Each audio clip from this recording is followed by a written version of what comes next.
Manila Broadcasting Company. DZRH, a proud member of MBC Media Group. 3 minuto na makalipas ang alas 4 ng umaga. DZRH, magandang umaga Pilipinas sa DZRH Radio, DZRH TV at DZRH Online. Kasama si Kuya Angelo Palmones. Magandang umaga Pilipinas.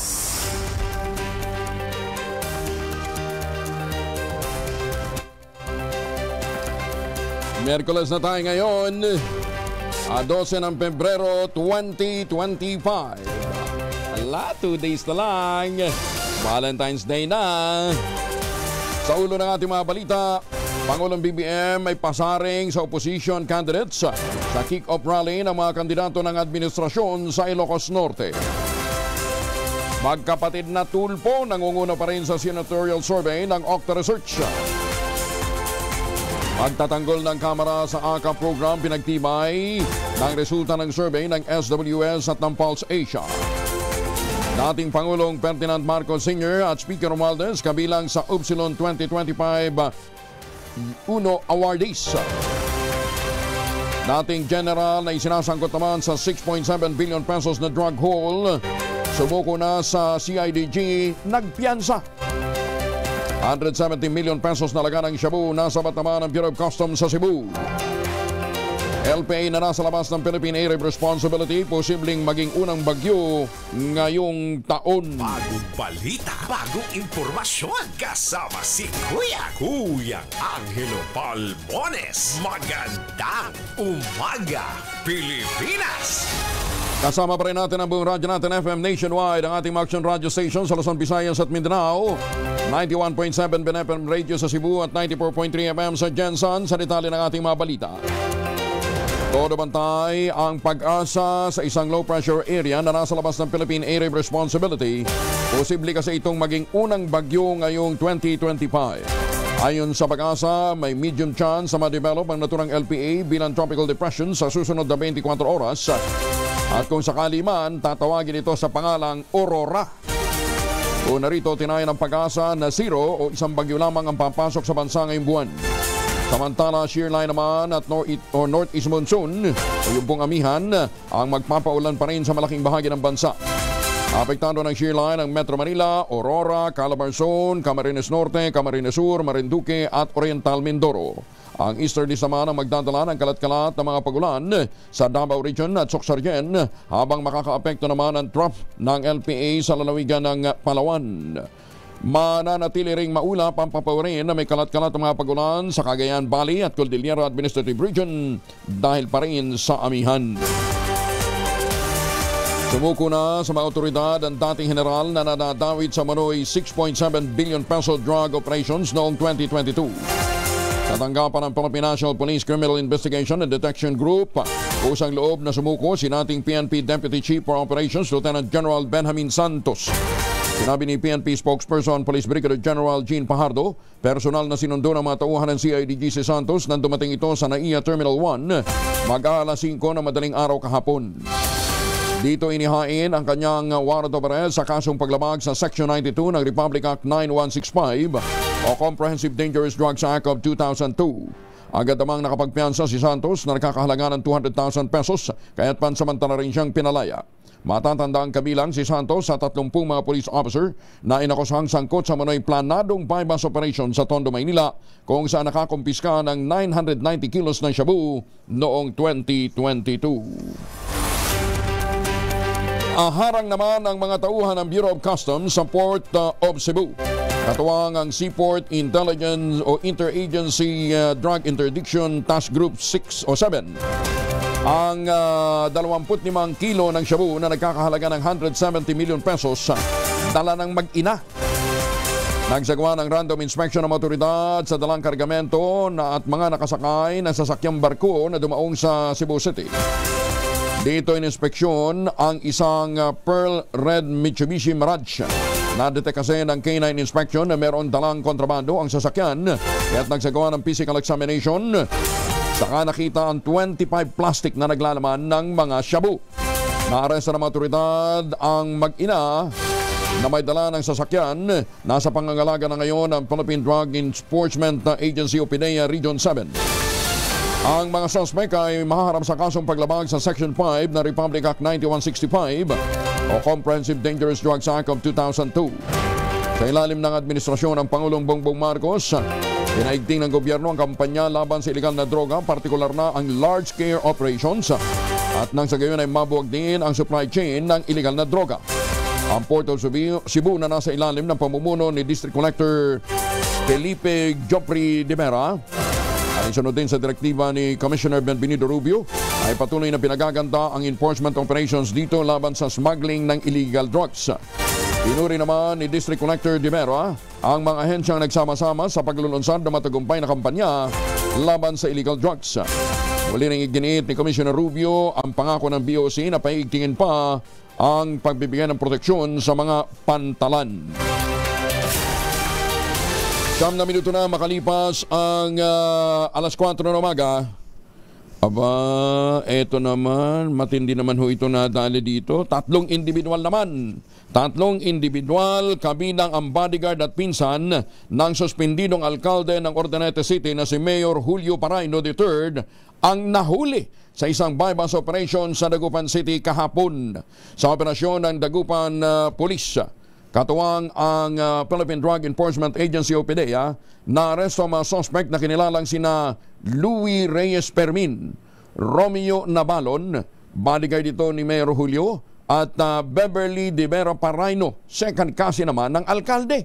Nakumpiska sa kanila ang nasa 6 na gramo ng shabu, nagkakahalaga ng mahigit 40,000 pesos, kabilang na ang ilang mga armas. Sa ngayon ay naharap na mga suspect sa kasong illegal drug possession and sale at pag-iingat ng baril. Maganda umaga, Pilipinas! Si Jojo Mendres nilinaw na wala silang relasyon ni Mark Heras. Ito mo naman. From drugs to to showbiz. Ayan ha. Detalye ng balita mula kay Morley Alinio. Morley, good morning! Gising na ang showbiz, rampa na Pilipinas. Good morning, Kuya Angel. Nagkaroon ako ng chance na makausap ang revival king na si Jojo Mendres. Si Jojo Mendres ay ang itinuturong di umano ay bagong lover o benefactor nitong si Mark Heras. Mula nang magsayaw sa gay bar kasi itong si Mark Heras ay dumami na umano ang mga gay, mga matrona na nai-inlove sa naturang binata. At kamakailan nga ay nakita itong si Mark sa Okada Hotel na kung saan ay kasama nito si Jojo Mendres. Nilinaw, sinabi ni Jojo Mendres na walang katotohanan ng mga naglalabasan na sila ay may ugnayan ni Mark Heras. Nasasaktan umano nga siya dahil sa tutulang ngayon pa lang napapag-usapan ang kanyang bagong kantang Somewhere in My Past ay may mga ganitong intriga na. Ayon pa kay Jojo Mendres, patapos niyang sinasabi na wala silang ugnayan ni Mark Heras. Yan ang ating DZRH Showbiz Hottest News. Ako po ang inyong RH47, Morley Alinio, para sa DZRH, una sa Pilipinas, una sa Pilipino. Babu! Maraming salamat, Morley! O, edi wala. Wala nga relasyon. Basta ang alam ko, mga mamis, po pwede tayong mag-laundry day today. Kunot no ka ba kapag makapit, marikit at malupit ang mancha, all you need is pride. But mapahirapan ang circle sa pride, easy at worry pa naman ang laundry. Sa Triple Stain Away Formula, tanggalang matitinding mancha based on Tessa Chocolate, Mud and Sembon and Cotton. Gawa po ito ng ACS. 12 minuto na makalipas ang alas 4 ng umaga. 7,000 naman. 7,000 ang nag-iintay na premyo sa mahiwagang tunog. Maganda umaga, Pilipinas! Basta yung isa dyan, upuan. Pwede nyo upuan yan habang kayo naliligo gamit ang Shield Bath Soap. Yan, Basta yung isang ginamit dyan ay upuan. Yung pangalawang item, nakikita naman sa mga opisina, sa bahay, sa mga tindahan, sa mga airport. Ayan, nakikita natin yan. pagka sinabi ko kung ano yung nilalagay, di huli na kaagad. Ayan. Basta yung isa, upuan na pwede mong gamitin habang naliligo gamit ang Shield Bath Soap. Ang inyong masagot, ipapadala po ninyo sa 0919-282-6.5. Sundin ang tamang format po ng pagte-text, empty space, name slash, address slash, contact number slash, at ang inyong sagot. Isang beses lamang po maaaring mag-text sa ating text line gamit ang inyong mobile number. Sa mga sasagot online, aba kinakailangan meron po kayong sharer badge. Maganda umaga, Pilipinas! 3 minuto na makalipas ang alas 4 ng umaga. Muling inaanyayahan naman ng Philippine Amusement and Gaming Corporation of PAGCOR ang mga amateur at mga professional photographers na lumahok sa PAGCOR Photography Contest 2025. Ang tema ho ng taunang kompetisyon ay Infrastructure for Economic Development. Formal lang binuksan ang nasabing photo contest ngayong buwan, hudyat na maaari nang magsumite ng mga entries ang mga interesadong lumahok. Bukas ang kompetisyon sa lahat ng mga amateur at mga professional Filipino photographers sa may edad 16 na taong gulang pataas. Ayon kay PAGCOR Chair at CEO Altenco, layo ng photography contest na ito ay ipakita ang mahalagang papel ng mga proyektong pang-infrastruktura gaya ng mga highway, tulay, seaports, airports at iba pa para sa pag-unlad ng ating ekonomiya. Maaaring magsumite ng mga photo entry sa ilalim ng 3 kategorya. Yung conventional category, gamit po ang mga conventional camera, mobile, siyempre yung mga mobile devices natin, at saka yung drone category. 8 grant winners ang pipilian ng PAGCOR sa bawat kategorya. Tatanggapin ang mga entries hanggang July 31, 2025. Para sa karagdagan detalye, mag-log on lamang sa www.pagcor.ph/photocon 2025 para po sa karagdagang impormasyon. Uy, teka nga pala, si Chairman Altenco nga pala ang magiging panauhing pandangal sa alumni homecoming ng Philippine Military Academy ngayong taon nito. Sa ano na yan sa 15, sa Sabado. February 15, si Chairman Altenco, ang chairman ho at CEO ng PAGCOR, ang magiging guest of honor at speaker ng alumni homecoming ng PMA ngayong taon. Ayan Chairman Al, huwag kayong mag-alala, sasalubungin ho kayo doon ng mga poging miyembro ng Class Mapitagan. Umaga, Pilipinas! Pinawalang bisa na ng Land Transportation Office ang driver's license ng isa sa tinaguriang Superman ng Marilac Highway. Ayon kay LTO Chief Assistant Secretary Vigor Mendoza II, hiningan muna nila ng paliwanag si Rico Ahmad Buyawan, kaugnay ng trahedya sa Marilac na ikinamatay ng isang motorrider. Yan man, napatunayan na niya ng LTO Calabarzon na guilty si Buyawan ng reckless driving at hindi otorisadong pagmamaneho ng motor vehicle dahilan para irekomenda ang revocation ng kanyang lisensya. Ang hakbangan niya ng LTO ay magsilbing leksyon sana sa lahat ng mga driver at mga rider at hindi tamang gawing pampublikong lansangan ang mga Superman stunt at iba pang mga eksibisyon na maaaring magdulot ng aksidente o trahedya. Bakit naman kasi magpapakitang gilas lang Opisyal lang nagsimula ang 90-day campaign period ng mga senatorial at mga party list candidates para sa 2025 midterm elections. Kasama nito, sinimula rin ng Commission on Elections ang pag-arangkada ng Oplan Baklas sa mga campaign material na wala sa tamang sukat at wala sa tamang pwesto. Agad na sampula ng mga iligal na mga posters na nakadikit sa mga poste at mga sidewalk sa kahabaan ng N. Domingo Avenue sa San Juan City, kung saan halos isang truck ang nagamit sa pagkarga ng mga materyales hanggang sa border ng Maynila. Hindi rin nakaligtas, pinagtatanggal ang halos isang truck na iligal na campaign materials sa Pasay. Aminado si COMELEC Chairman George Garcia, pahirapan ang ginagawang pagbabaklas, pero hindi niya patitinag ang komisyon sa pagsuyod para baklasin ang mga poster na nakapaskel sa mga ipinagbabawal na lugar. Sa National Capital Region, ang gagawa ho niyan, DPWH at ang MMDA. Pero sa mga probinsya, ang mga tauhan po ng DPWH ang siyang mangunguna sa pagtatanggal nito pong mga illegally posted na mga campaign material. Ayan. Nagsayang kayo ng pera, ang titigas ng ulo nyo. Paalala ni Garcia, posibleng maharap pa sa diskwalifikasyon o election offense sa mga kandidatong hindi susunod sa tamang pangangampanya. Napaka ang hirap kong tanggalin. Yung mga campaign materials na nilagay nila sa mga poster, makakasugat po talaga kasi yung mismo mga kawad o yung mga alambre na nilagay talaga makakasugat at napakahirap tanggalin po. Talagang kakailanganin yung 2 tao para lamang matanggal yung mga kinabit nila. So ang sa atin po, medyo be responsible candidates naman po. At utang natin sa ating mga kababayan na lagi po tayong tatalima sa kung ano ang patakaran ng Commission na yan. Ohay gozaimasu sa ating mga kababayan dyan po sa Japan. Umarangkan na rin ang Oplan Bakla sa iba pang mga bahagi ng kapuluan. At ang paalala nga ni Comelec Chair George Garcia, sundin ang mga umiiral na patakaran. Unang nilinaw ng Comelec Chairman ang isyu ng sandamakmak na campaign material na makikita sa mga paunay lansangan gaya ng SLEX, NLEX at Skyway. Ayon kay Garcia, hindi nila maaaring tanggalin ang mga ito kabilang mga billboards dahil nasa private property ang mga ito.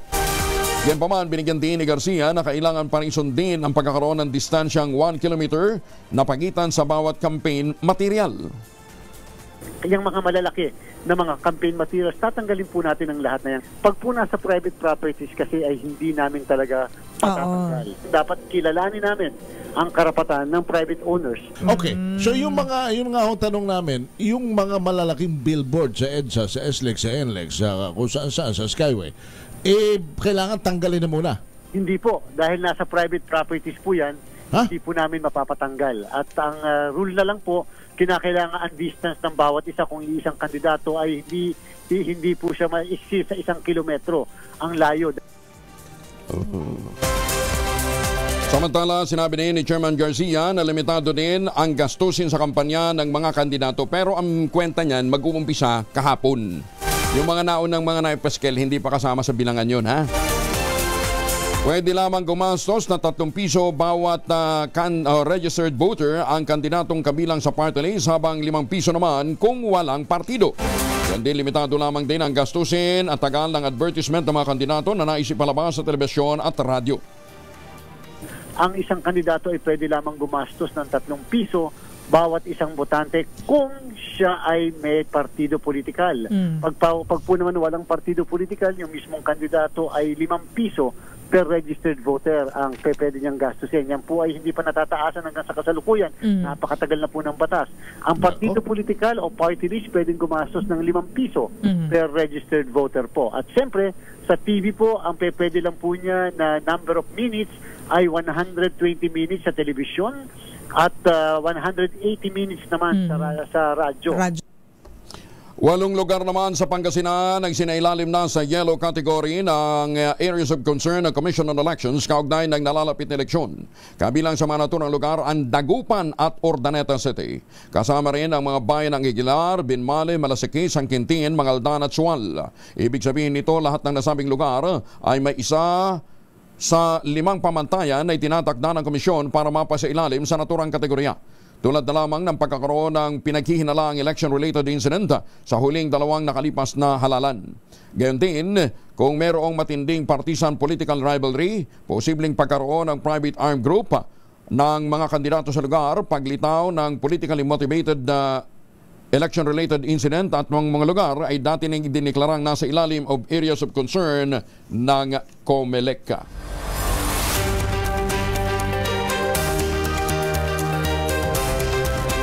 Di umano'y panarambang ng isang Vice Mayor candidate ng Buluan, Maguindanao del Sur, pinabulaan na naman ng isang bata.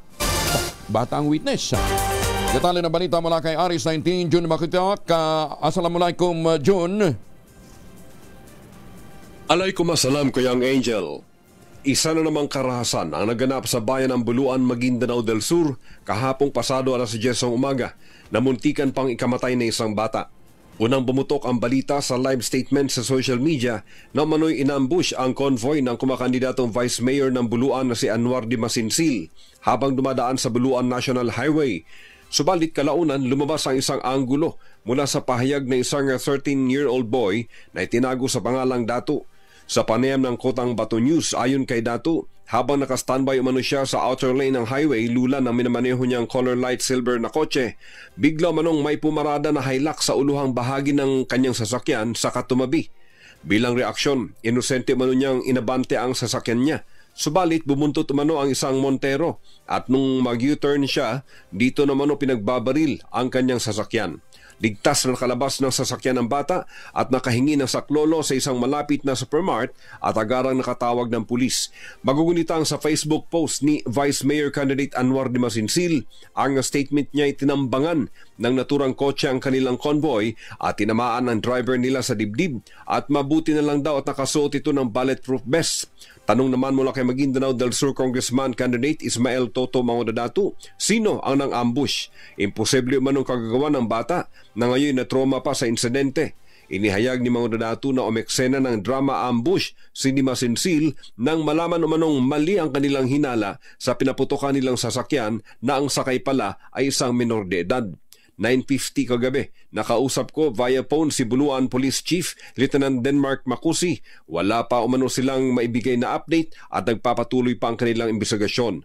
Patuloy naman ang panawagan ng mga law-abiding citizen ng Buluan, Maguindanao del Sur sa PNP, sa AFP at maging sa national government ng tulong.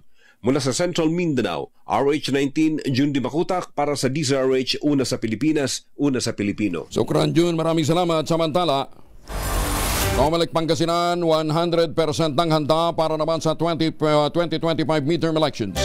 Detalye ng balita mula kay Freddy Pajardo, Aris 38.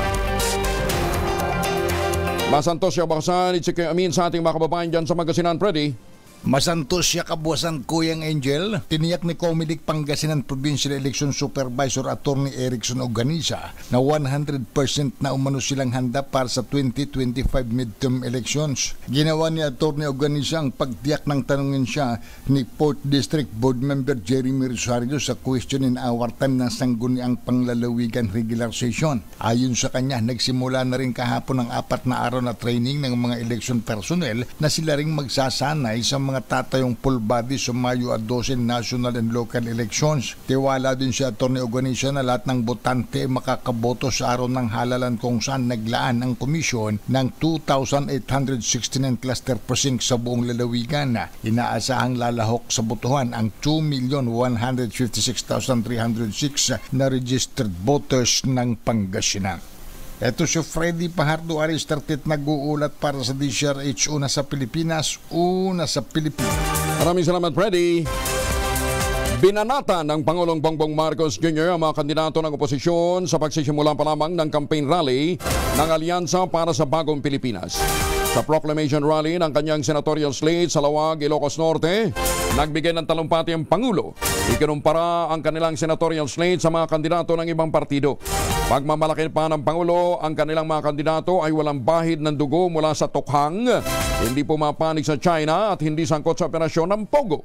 Bagamat walang binabanggit na mga pangalan, tila pinatatamaan naman ng Pangulong BBM ang mga kaalyado ng dating Pangulong Duterte na nauugnay sa naturang mga isyu nitong nagdaang mga buwan at taon. Wala sa kanila ang may bahid ng dugo dahil sa tukhang. Wala sa kanilang kasabwat sa pagbulsa ng sako-sakong pera, pinagsamantalaan ang krisis ng pandemya, pinabayaan ang ating mga kababayan na magkasakit at mamatay. Wala sa kanila ang mga pumapalakpak sa China at natutuwa pa kapag tayo ay binobomba ng tubig. Tinatamaan ang ating mga Coast Guard, hinaharang ang ating mga mangingisda, ninanakaw ang kanilang huli. At bukod pa ron ay inaagaw pa ang mga isla natin para maging bahagi ng kanilang bansa. Wala po sa kanila ang tilang sakristan ng isang bulaang propeta na nasasakdal dahil sa pagyurak sa ating kabataan at sa ating kababaihan. Wala sa kanila ang tagataguyod ng pugad ng krimen, ng sentro ng paglalapastangan ng mga kababaihan na mga pogo. Umaga, Pilipinas! Kumpleto yung 12 senatorial candidate ng Alyansa para sa Bagong Pilipinas, ha? Sa naturang proclamation rally kung saan mainit naman silang tinanggap ng mga Ilocano. Naimbag na bigat ka na kayo amin sa ating mga kababayan dyan sa Norte. Si Sinimula naman ni Senator Bongo sa isang simpleng paraan ang kick-off ng pagsisimula ng kampanya para sa 2025 midterm elections sa pamamagitan ng pag-iikot at pagkain ng kwek-kwek sa isang bangketa sa kanyang hometown sa Davao City. Habang maraming kandidato ang nagdaos ng big event at meron ding mga nag-motorcade, sinalubong naman ni Senator Go ang opisyal na pagsisimula ng campaign season sa pakikisalamuha sa mga sidewalk vendor. Makikita sa video habang tumutuhog ng tokneneng at iba pang street food si Senator Bong, isang maliit na paraan niya para matulungan ang mga nagtitinda na kumita. Ayon kay Mr. Malasakit, hindi may kakailan na malaki ang informal economy sa Pilipinas na binubuo ng libu-libong maliliit na negosyo tulad ng mga nagtitinda ng kwek-kwek. Dahil dito, isinusulong ng Senador ang Senate Bill 420, ang Rural Employment Assistance Program na naglalayong bigyan ng sapat na suporta ang mga walang siguradong trabaho. Paborito ko yung kwek-kwek. Tangkilikin natin yung mga maliliit na negosyante. Tulungan natin yung mga mahirap nating kababayan. Ayan. 29 na makalipas ang alas 4 ng umaga. Oy mga misi, sa may araw ba si Mr. Pag-uwi galing ng trabaho abay talian sa germ sa katawan nila para labanan ang amoy araw at amoy pawis. Gumamit ng Shield Bath Soap regularly. Unbeatable ang Shield sa paglaban sa germs versus another brand may shea butter. Pampalambot ng kutis sa presyong abot kaya 12.50 SRP. Kaya naman recommended ito ng Philippine Nurses Association. Kaya mga misis ay challenge yung subukan ng Shield Bath Soap. Galit sa sakit, may malasakit. Sulit na sulit.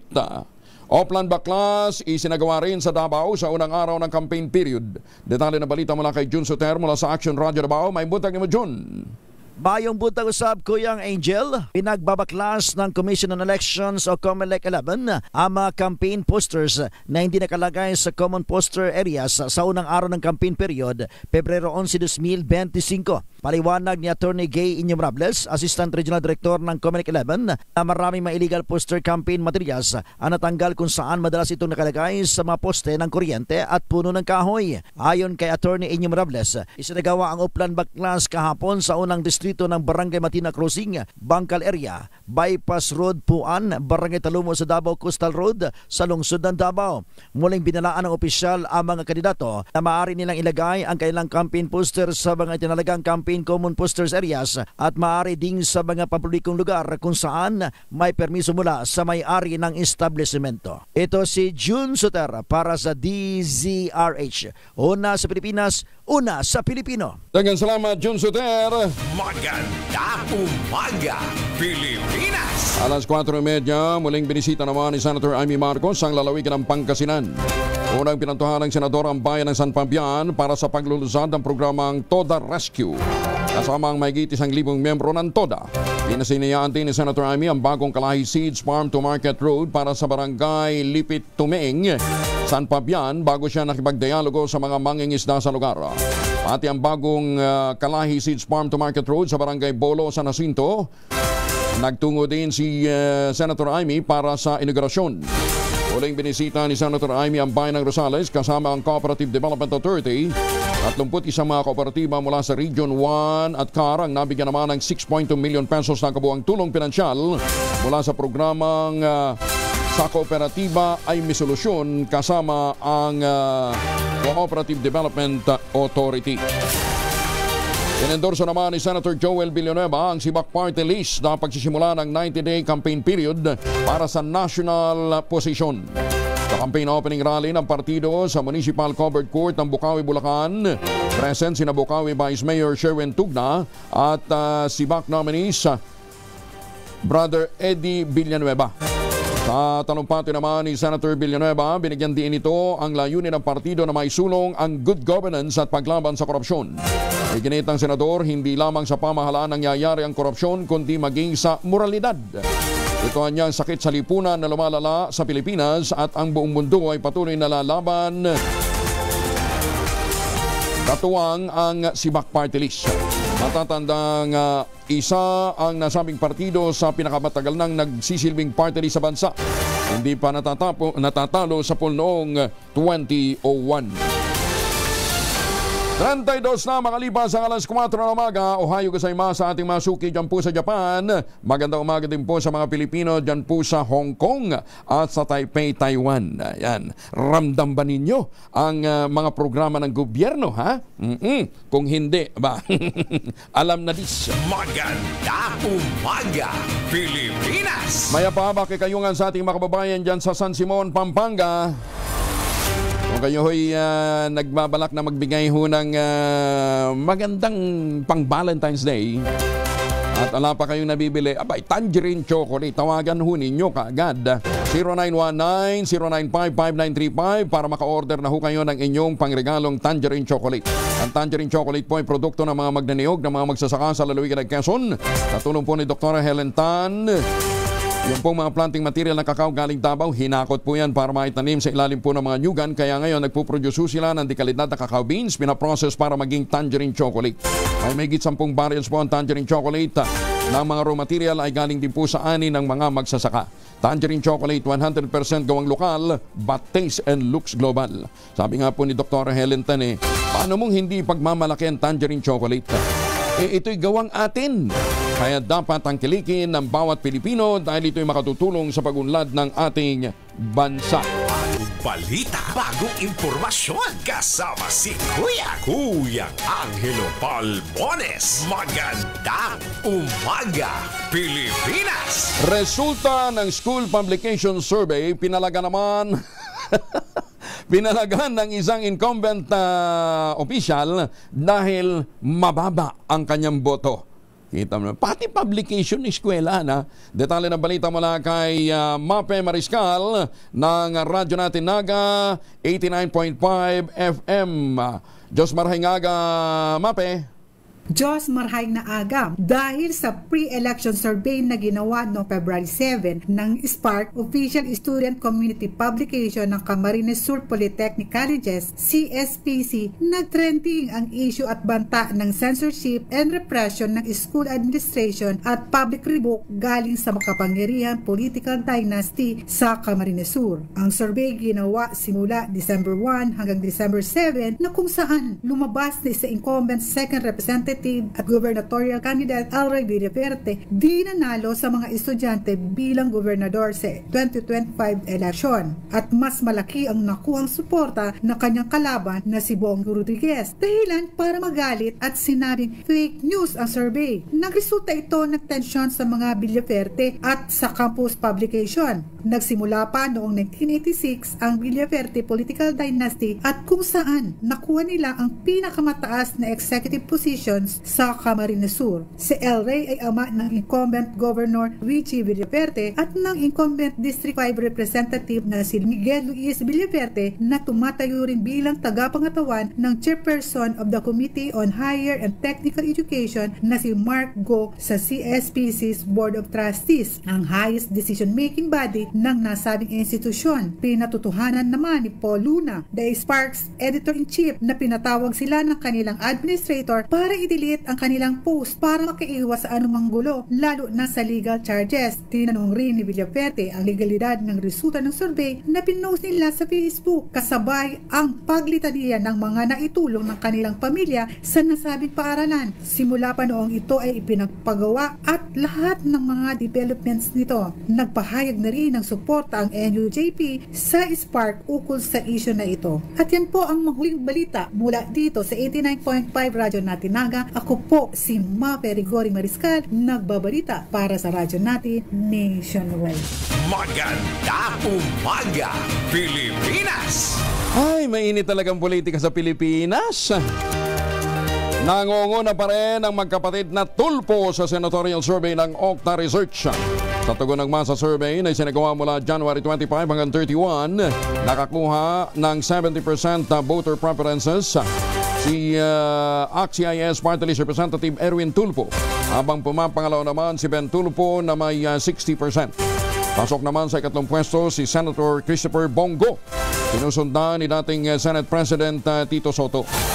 Doon sa nakaraang Pulse Asia Survey, ang number 2 naman doon ay si Christopher Bongo. Parang nagpapalitan lang sila ni Ben, ano ha? Nakadusot din sa naturang senatorial survey sina Bong Revilla, Willie Rebelliame, dating Senador Ping Lacson, Senator Pia Quintano at dating Senador Manny Pacquiao. Kasama rin sina Senator Amy Marcos, Senator Lito Lapid, dating DILG Secretary Ben-Hur Abalos, Senator Francis Tolentino, Makati City Mayor Abby Binay, Congresswoman Camille Villar at Senator Bato de la Rosa. Pagka nagkataon, dalawang bagong lady senator ang makakasama sa susunod na Senado, no? Si Makati Mayor Abby Binay at si Congresswoman Camille Villar. Ang resulta man ng mga survey na isinagawa noong nakarang buwan ay patunay na tama ang Kamara de Representantes sa pagsusulong ng ayuda sa Kapusang Kita Program o AKA para matulungan ang mga nangangailangang Pilipino. Sinabi ng Assistant Majority Leader Pami Zamora ng Taguig City, ikinatuwa nito ang resulta ng naturang survey na nagpapakita na 80% hanggang 90% ang mga respondent na nagsasabing ang AKAP ay isang programang makatutulong upang mapagaan ang kanilang pinansyal na pasanin. Ang mga survey na isinagawa ng mga nangungunang survey firm na Social Weather Station at Pulse Asia Incorporated ay nagpapakita ng magandang tugon mula sa mga mamamayan kaugnay ng mga ayuda program. Sa survey ng SWS, 90% ng mga respondent ang nagsasabing nakatulong sa kanila ang Pantawid Pamilyang Pilipino Program o 4Ps. Nasa 88% naman ang nagsasabing pareho tungkol sa tulong panghanap buhay ng disadvantaged at mga displaced workers o yung TUPAD program. Ang 4Ps at AKAP ay pinatutupad ng Department of Social Welfare and Development habang ang TUPAD ay nasa pangangasiwa naman ng Department of Labor and Employment. Umaga, Pilipinas! Wala pa ring maibigay ang Department of Social Welfare and Development na klarong listahan ng mga benepisyaryo ng kontrobersyal na ayuda sa Kapusang Kita Program kay Senator Amy Marcos. Sa panayam ng programang Magandang Umaga Pilipinas, sinabi ni Senator Amy, iminungkahi niyang gamitin na lamang sa programa ang listahan ng iba pang mga ahensya kaugnay ng vulnerable sector gaya ng Department of Health at ng Philippine Health Insurance Corporation. Pabor din siya sa suggestion ni retired Supreme Court Associate Justice Antonio Carpio na isapubliko ang mga bibigyan ng ayuda, kalakip ang halagang natatanggap para masiguro ang transparency. Pinamamadali din ni Senator Amy sa DSWD ang pagbuo ng malinaw na listahan ng mga benepisyaryo at mas istriktong guidelines sa distribusyon ng AKAP, lalo't irritable na niya rito ang Commission on Election. Nangangambaan niya ang poll body na magamit ang programa sa vote buying. Kaya't sinisiguro nito kung sino-sino ang target na ayudahan bago bigyan ng exemption sa election spending ban ng panibagong 12 billion na AKAP. Kabado rin si Senator Amy na pinapayagan ng DSWD ang sino mang politiko na magsumite ng listahan para bibigyan ng tulong pinansyal. Matatanda ang nakaladkad din ang AKAP sa Peking People's Initiative na sa isinusulong na charter change at ngayon naman ibinunyag ni Baguio City Mayor Benjamin Magalong na pinaghuhugutan ito ng 30 million pesos na pambigay sa sinumang kongresistang mag-host naman ng provincial sortie ni Speaker Romualdez. Kasi nag-hearing ako, humirit ako na last 2 minutes na hearing kasi nga abalang-abala, unang-una yung COMELEC. Nagagalit na yung COMELEC kasi wala pa daw na isasubmit ng Lunes. Kaya sabi ng COMELEC, paano namin i-clear yan? Mag-election na, wala pang napapakita. Tapos pinakita ng DSWD, kasing labo pa lang na, ewan ko ba, wala talagang maintindihan. Tinatanong namin lahat, paano ba yan? Sabi nila lahat pwedeng mag-apply. Anong pwedeng mag-apply? Lahat daw pwedeng mag-submit sa kanila ng kanya-kanyang listahan. Sabi namin, paano? Anong klase yan? Pwede mag-submit miski mga politiko? O daw. At bahala na daw yung mga social worker sumuri kung alin talaga ang isasama. Maganda Umaga, Pilipinas! 42 na makalipas sa alas 4 ng umaga, baka may mga importanteng lakad ho kayo, sasama kayo sa mga kampanya, magmaunti ng proteksyon laban po sa mikrobyo. May dalawang formulation ng family alcohol na pwede nating pagpilian. Yung family 70% isopropyl alcohol, especially prepared for clinics, hospital, pharmacies, laboratories, pero okay na okay din po sa mga households. Very effective yan sa disinfection at sterilization. Ganyan ang bagsik ng family, 70% isopropyl alcohol, maghapon man natin gamitin, no problem. Hindi po manunuyo ang ating mga kamay Eye dahil meron po itong moisturizer. Yun namang mabangong family rubbing compound improvement cologne, ayan po yung mabangong isopropyl alcohol na ginagamit ang mga masahista, mga barbero, mga doktor, mga nurse, mga kabidrona for sponge bathing and other cleansing purposes. Family rubbing alcohol para ng DCRH subok na sa mahabang panahon, mabibili sa mga butik at convenience stores nationwide. Family rubbing alcohol, hindi lang pampamilya, pang sports pa. Maganda umaga, Pilipinas! Meron daw pong bangkay ng hindi kilalang lalaki na agnas na nadiskubre sa Morong Bataan. Detalye ng balita mula kay Danny Kumilang, Aris 37. Danny, good morning. Isang naagnas na bangkay ng hindi nakikilalang lalaki ang natagpuan sa sitio Napot, Barangay Nagbalayong, Morong Bataan, 1:10 kahapon ng hapon. Ayon sa ulat, isang tawag mula sa punong barangay ng Barangay Nagbalayong, Morong ang natanggap ng Morong Municipal Police Station matapos magreklamo ang ilang motorista tungkol sa matinding masangsang na kanilang naamoy mula sa lugar. Sa isinagawang inspeksyon ng mga opisyal ng barangay, natagpuan ng bangkay na nakadapang nakaposisyon. Nakasuot ito ng itim na short, itim na t-shirt at pulang hoodie jacket. Agad namang rumesponde ang mga tauhan ng Morong Municipal Police Station sa lugar upang magsagawa ng investigasyon. Nakipag-ugnayan din ang mga otoridad sa Bataan Provincial Forensic Unit PFU para sa karagdagang technical na tulong sa pagsusuri ng labi. Sa kasalukuyan, patuloy ang investigasyon upang matukoy ang pagkakakilanlang ng biktima at ang sanhi ng kanyang pagkamatay. Sa mga nawawalan ng mga kaanak sa description na banggit, makipag-ugnayan lamang sa Morong PNP para sa iba pang karagdagang detalye. Danny Kumilang, RH37 DCRH, una sa Pilipinas, una sa Pilipino. Maraming salamat, Danny. May paabak kakayungan sa ating mga kababayan sa Pampanga. Ibababa ng Department of Agriculture ngayong araw ang presyo ng bigas sa Rice for All program sa ilalim ng kadiwa ng Pangulo. Ang pagbawas sa presyo ay bunsod naman ang pagbaba ng pandaigdigang presyo at pagtaas ng domestic supply para sa pagsisimula na ng anihan. Ayon kay Agriculture Secretary Francisco Chu Laurel Jr., ang presyo ng NFA rice ay ibababa ng 3 piso bawat kilo. Dahil dito, ang Rice for All program ay magbebenta na ng 43 pesos per kilo. Yun namang RFA 25 may presyong 35 at saka yung RFA 100 ibebenta naman sa 33 pesos per kilo. Sa kasalukuyan ng RFA 5 o ang bigas na merong 5% broken grain ay binebenta ng 45 pesos per kilo. 38 pesos naman yung RFA 25 at 36 pesos yung RFA 100. Magpapatuloy ang kadiwa ng Pangulo Program sa pagbebenta ng 29 pesos per kilo sa mga mahihirap na sektor, partikular na yung mga senior citizen, yung mga may kapansanan, solo parents at pinakamahirap na sektor. Bagamat lumuwag na ang pandaigdigang presyo, tiniyak naman ang kalihim sa mga lokal na magsasaka, bibili ang National Food Authority ng palay sa mga lokal na mga bukirin o mga farm sa presyong 21 pesos hanggang 23 pesos per kilo at titiyaking patas na kompensasyon ang matatanggap sa kanilang ani. May sapat na pondo niyang NFA para suportahan ang mga magsasaka at sumunod lamang sa mandato sa pag-iimbak ng bigas. Katumbas na ngayon ng 15 days ang pambansang konsumo sa ilalim ng inamyendahang Rice Tarification Law. 20 estudyante na sugatan sa pagbaligtad ng isang jeep sa Balbalan, Kalinga. Detalye na balita mula sa ating birthday boy, si Romy Gonzalez, RH41. Romy, good morning. 20 estudyante na nakadak na lumahok sa nagaganap na Kalinga Budang Festival Celebration ang nasugatan sa nangyaring aksidente sa kalsada kahapon ng umaga sa Balantoy, Balbalan, Kalinga.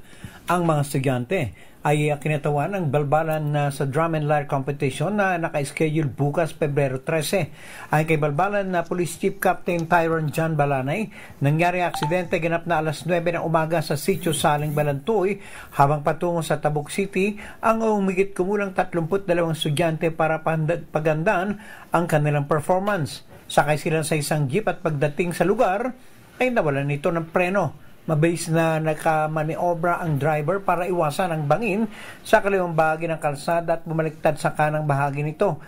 Lahat ng 20 estudyanteng nasugatan ay sinugod sa paggamutan. Wala namang nasawi sa naturang aksidente. 4 sa mga ito ay hindi maayos ang kondisyon sa Kalinga Provincial Hospital at ang isa naman ay sinugod sa St. Paul Hospital para sa komprehensibong gamutan. Ito sa RH41, Romy Gonzalez para sa DZRH. Una sa Pilipinas, una sa Pilipino. Maraming salamat, Romy Jose Gina. Nanindigan naman si Senator Leonard Legarda sa posisyon nito laban sa planong pagbimina sa bayan ng Antique. Kasunod dito ng plano ng Mines and Geosciences Bureau sa Western Visayas na ideklara ang 4 na kabundukan sa lalawigan bilang mineral reservations. Kabilang na dito ang mga bundok ng Patnongon, San Remigio, Valderrama at Sibalom. Sinabi ni Senator Amy na babahala siya sa posibleng banta na may dudulot ng hakbang sa mayamang cultural heritage, sustainable livelihood, likas na yaman at malusog na pamumuhay ng mga komunidad sa Antique. Binanggit din ni Senator Legarda na maaaring magdulot ng masamang epekto ang pagmimina gaya ng soil erosion at landslide dahil sa over-quarrying naman. Posible rin na niya itong magpalala sa deforestation at soil degradation na maaaring magpataas ng panganib dulot ng mga sakuna o na magdudulot naman ng sakuna at pagkawala ng buhay. Bagong balita, bagong impormasyon, kasama si Kuya Angelo Palmones. Magandang umaga, Pilipinas! 48 na makalipas ang alas 4 ng umaga, kabilang naman sina dating Pangulong Ferdinand Bongbong Marcos Sr. at si Speaker Ferdinand Martin Romualdez sa mga ginawaran ng Upsilon Sigma Pi Upsilonian Noble and Outstanding Awards ngayong taon. Ang Pangulong Bongbong Marcos ang tumanggap ng parangal para sa kanyang ama na isang pagpapakita ng naging impluensya nito sa pamamahala, patakaran pang-ekonomiya at pambansang pagkakakilanlan ng Pilipinas. Kasama ng Pangulo sa okasyon ang kanyang ina, si dating First Lady Imelda Marcos at ang kanyang kapatid na si Irene Marcos Araneta. Ginawa ang seremonya nitong Sabado ng hapon sa Goldenberg Mansion, Malacanang Complex. Kasabay ng ika-20 Biennial Congress ng Fraternity sa Imelda Hall ng Aguado Residence sa San Miguel, Maynila. Nagpasalamat din ang Pangulong Marcos sa Upsilon Sigma Pi Alumni Association sa pagpayag na tanggapin niya ang parangal para sa kanyang ama. Hinikayat niya ang Upsilonians na maghanap ng mga paraan upang makapag-ambag sa isang maayos na Pilipinas at mapabuti din ang buhay ng mga Pilipino. Sa kanyang bahagi naman, sinabi ni Speaker Romualdez, malaking karangalan para sa kanyang tumanggap ng naturang pagkilala kasama ang dating Pangulong Marcos na nag-iwan ng isang hindi mabuburang marka sa kasaysayan ng bansa. Karagdagang solar power irrigation project naman itinayo sa Tacloban. Detalye ng balita mula kay Jimmy Angay-Angay, RH32, maupay nga agad Jimmy. Karagdagan na solar power irrigation na tanggap ng mga magsasaka sa sula ng Tacloban mula sa Department of Science and Technology, nagkakalagang 560,000 pesos. Ito ang sinabi ni Tacloban City Agriculturist Romelo Anadi sa isang panayam. Ayon kay Anadi na itanayo ito sa New Kawayan, Tacloban na magiging source ng tubig para sa mga taniman ng gulay, root crops at high-value crops.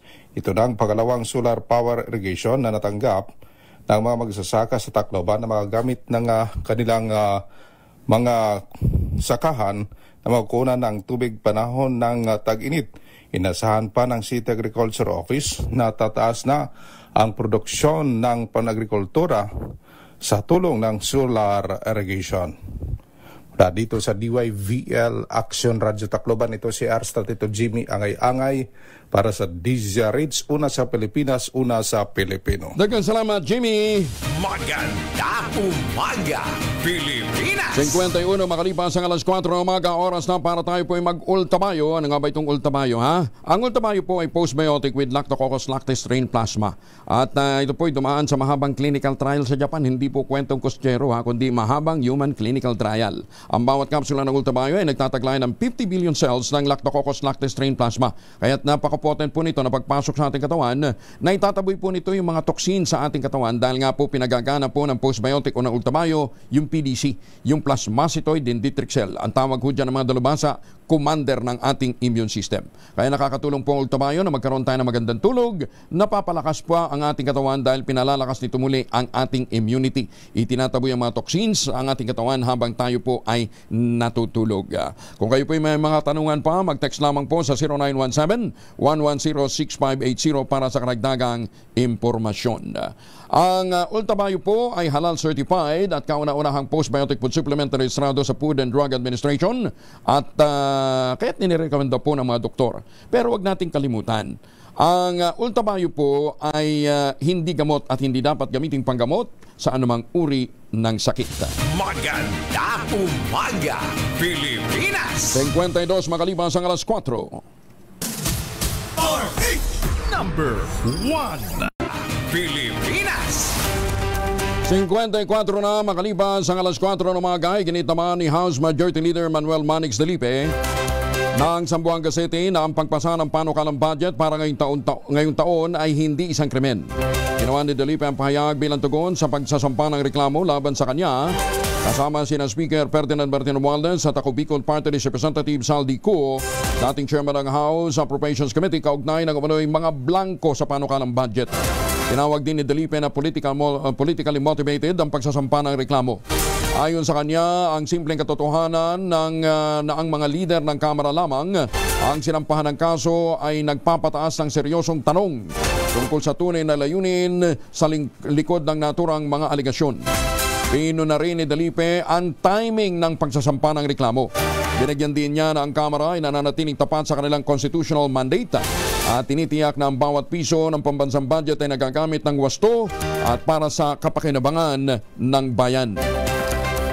Kinikwestiyon nga ng ilang miyembro ng Kamara de Representantes kung bakit kasama si House Speaker Martin Romualdez sa kasong katiwalaan na isinampa sa Ombudsman kaugnay naman ay irregularidad sa report ng 2025 National Budget, gayong hindi naman itong miyembro ng Bicameral Conference Committee. Ito ang kapwa katanungan ni Taguig City Representative Pami Zamora at One Rider Party List Representative Rods Gutierrez na nagtataka kung bakit wala rin kinasuhang senador na kasama naman sa Bicam. Iginit ni Zamora, hindi bahagi ng Bicam ang speaker at sana daw ay nilinaw nila kung sino lamang ang mga kakasuhan. Kung tungkol talaga sa Bicam ang kanilang kaso, hindi parte dito ang pinuno ng Kamara. Ang reklamo ay sinampa sa pangunguna ni dating Speaker Pantaleon Bebot Alvarez kasama ang mga kaalyado ng dating Pangulong Rodrigo Duterte, kaugnay naman ay pagsingit ng mga probisyon na hindi kasama sa inaprobahan at niligdaan ng Bicameral Conference Committee. Maganda umaga, Pilipinas! Wala umanong legal o moral na karapatan si Davao del Norte Representative Pantaleon Alvarez na magsampa ng kasong katiwalian laban kay Speaker Martin Romualdez kaugnay ng 2025 National Budget dahil hindi naman niya tinutulan ang pag-aproba nito sa plenaryo ng Kamara. Bilang miyembro ng Kamara, maraming pagkakataon si Alvarez na ipahayag ang kanyang mga isyu sa deliberasyon at pag-aproba ng budget, ngunit hindi niya ito ginawa. Ayon kay House Majority Leader Pami Zamora. Sinabi pa ni Zamora na bilang Assistant Majority Leader, palagi siyang nasa plenaryo at bihira niya makita si Alvarez na naglalabas ng anumang isyu. Kinikwestiyon din ng iba pang mga kongresista ang timing at lugar ng reklamo ni Alvarez na niya'y tunay na may kinalaman kung tunay na may kinalaman sa batas. Dapat sana inilabas ito noon pa at idinulog sa Korte Suprema. Maganda umaga, Pilipinas! Pilipinas lalong mapag-iiwanan dahil sa bangayan sa politika, dulot naman ng impeachment. Detalye ng balita mula kay Raymond Adpasa, Rich 28. Raymond. Lalong mapag-iiwanan ng Pilipinas kung magpapatuloy ang bangayan sa politika dahil sa inihayng impeachment complaint laban kay Vice President Sara Duterte. Ayon kay Senador J.B. Ejercito, nakababahala ang report na mabilis na umuunlad ang ekonomiya ng mga kapitbahay natin sa Asia habang tayo ay nagbabangayan sa politika. Binanggit ang bansang Vietnam na sa 2025 ay target nila na umangat sa 8% ang kanilang gross domestic product o GDP. Paliwanag ni Ejercito kung tuloy ang pagunlad ng mga ekonomiya ng mga kapitbahay nating bansa gaya ng Vietnam, ay masasayang ang lahat ng mga pinagpagura ng administrasyon dahil ang mga dayuang mamumuhunan ay sa halip magpunta sa Pilipinas na nagbabangayan dahil sa impeachment ay magtutungo na lang sa Vietnam. Para kay Ejercito, lost opportunity ito para sa ating lahat. Lininaw nitong wala siyang sinisisi sa mga nangyayari, ngunit natatabunan ng mga problemang mas dapat inuunang tinutugunan kaysa sa bangayan. Narito si Senador J.B. Ejercito. Worried ako sa pinadakwa kong information no? Yung kanilang GDP, they will hit about 8% this year. Tayo po mas mababa. So ibig sabihin nun, yung classification nila, mas tataas sila sa atin. Kung emerging economy na sila, all foreign investments will go to them instead of us. So parang lahat ng effort natin to attract foreign investors, to invest in the country, to produce jobs, mawawala lahat. So ako, ito si RH28 Raymond Adpaz para sa DZRH sa una sa Pilipinas, una sa Pilipino. Maraming salamat Raymond. Samantala, ginit naman ng PDP laban senatorial aspirant na sa Attorney Jimmy Bondoc na walang kinalaman sa politika ang isinampang kaso laban kay House Speaker Martin Romualdez. Sa isang media forum, nilinaw ng abogado na wala rin itong kinalaman sa kanyang kandidatura para sa 2025 midterm elections, kundi mandato niya bilang chairperson ng arbitration committee ng PDP laban. Pag napakalinaw naman niya na lahat ng elemento ng falsification of legislative documents ay makikita sa manoy 241 billion peso insertion ng Kamara at iba pang mga kongresista sa 2025 national budget. Idiniin pa ni Attorney Bondoc na layunin ng mga asunto na bigyang linaw o bigyang gabay ang sambayan ng Pilipino kaugnay ng nangyayaring korupsyon sa gobyerno at kung paano nililimas ng mga ganid sa kaban ng bayan ang ating pondo. 12 bilang ng falsification of legislative documents at graph ang isinampa sa ombudsman ng grupo ni Attorney Bondoc laban kina Speaker Romualdez, House Majority Leader Manuel Manix Delipe, dating Congressman dating House Appropriations Committee Chair Congressman Saldico at ganyan din sa Acting Appropriations Committee Chair na si Stella Kimbo. Kabilang sa mga kasama ng abogado sa paghahain ng kaso sina dating Speaker Pantaleon Bebot Alvarez at Citizen Crime Watch President Diego Magpantay. Ito po ay hiwalay sa aking pagiging kandidato, no, tong filing. I am acting in my capacity as National Officer of the PDP Laban dahil ako po ay chairperson ng arbitration committee ng PDP Laban. So I'm really on the legal team of PDP, no. So needless to say, siguro lagi namang may political aspect ang mga ganito, but we are really fighting against the corruption here that is nasa institusyon, no? Wala po itong kinalaman sa politika. Very little to do with politics. Napakalinaw po, as a lawyer, I'm speaking as a lawyer, na lahat po ng elemento ng falsification of legislative documents ay naririto. Dahil yung GAA po, ang problema natin dito is napaka-technical. Kaya hindi po nakikita ng taong bayan yung paglilimas ng kaban natin.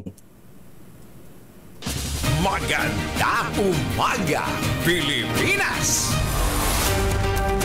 Samantala, kahit tumatras na sa pagkandidato bilang senador, tuloy pa rin ang advokasya ni Agri Party List Representative Wilbert Lee. Sinabi ng kinatawan na ang naturang misyon ay dadalhin ang Agri Party List sa susunod na kongreso. Ayon kay Lee, dahil mainit ang pagtanggap ng publiko sa kanyang krusada, lalo siyang naging determinadong iporsige ang re-election bid ng kanilang partido. Ipinahayag na mababatas na bagamat kulang ang kanyang makinarya sa paglulunsad ng nationwide campaign, hindi ito sapat upang makompromisa naman ang tsansa ng kanilang grupong lalahok sa party list election. Binigyan din pa ni Lee na may unfinished business ang Agri Party List na dapat na maging mission accomplished sa susunod na kongreso. Ilan sa kanyang mga bills na naisabatas na ang RA 11953 o New Agrarian Emancipation Act at ang RA 12022 o Anti-Agricultural Economic Sabotage Act. Kadi na may akda ng isa sa mga may akda ng Cheap Rice Act, Forest Harvest Facilities Act at Kadiwa Agri-Food Terminal Act. At para sa mga kababayan natin dyan sa Central Luzon na naghahanap ng magandang investment opportunity, tuloy din ang alok sa atin ng Westchester Realty, yung pinakamurang ready for occupancy unit ngayon sa buong housing industry with easiest term, 5% lamang ang down payment, pwede pang gifts. Ang tinutukoy natin ay pong si Vera Bacolor, si Vera Mabalacat, Samira at saka si Vera Prestige. 20,000 pesos all-in down payment, pwede ka na maglipat bahay agad after take-out ng Pag-ibig Housing Loan. At ano pang iniintay po ninyo? Ito pa rin ang pangarap magkaroon sa sariling bahay sa presyong abot kaya. Makipag-ugnayan sa 0996-501-5555 o dili kaya sa 0947-434-5555. Magandang umaga, Pilipinas! 4 na minuto na makalipas ang alas 5. This time check is brought to you by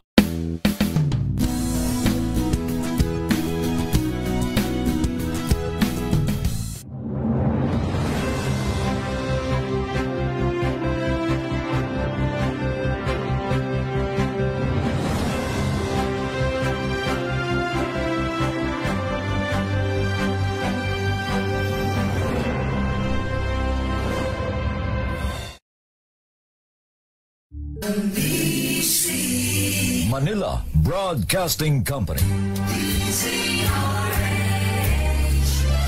DZRH, a proud member of MBC Media Group.